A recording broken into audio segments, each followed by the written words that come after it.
This is Inside Indiana Business, radio on demand for the morning of May 1st, 2023. I'm Wes Mills. The president of the Northern Indiana Commuter Transportation District says the $649 million South Shore Double Track project is serving as a catalyst for other development.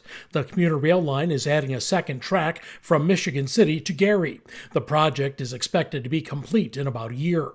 During an appearance on Inside Indiana Business with Gary Dick, South Shore President Mike Nolan said one of the proposed mixed-use developments, the 11th Street Central Project, is key. They're going to build a multi-story parking garage for us, a brand new station that will be centered right here on the property as well, along with a couple hundred luxury apartments, some office retail. It really is going to be an economic boon for Michigan City. Additionally, a $240 million mixed-use project called Sola Development will include 2 hotels, luxury condominiums, and retail space in walking distance from the rail line. A subsidiary of Japan-based NSK Corporation is looking to grow in Johnson County. NSK Precision America plans to invest nearly $66 million to expand operations at its facility in Franklin and add 72 jobs by the end of 2026. The bearings manufacturer says the expansion is necessary to accommodate demand and facilitate growth.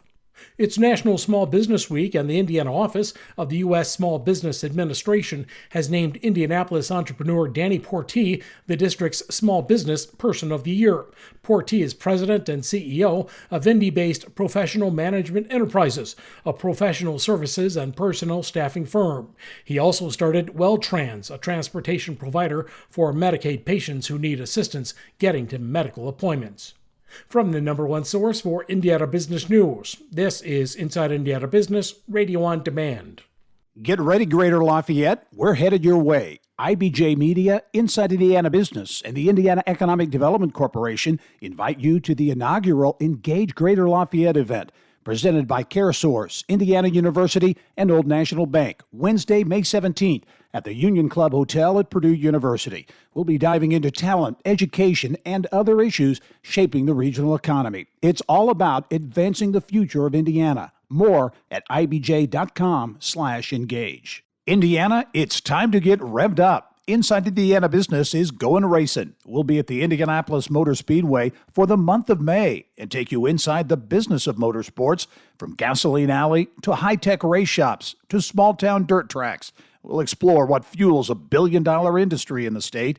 Join the entire Inside Indiana Business team from the world's greatest race course for Business at the Brickyard, brought to you by Purdue University. It's checkered flag coverage you won't want to miss. Taylor University has received a $20 million gift, its largest in the school's 177-year history.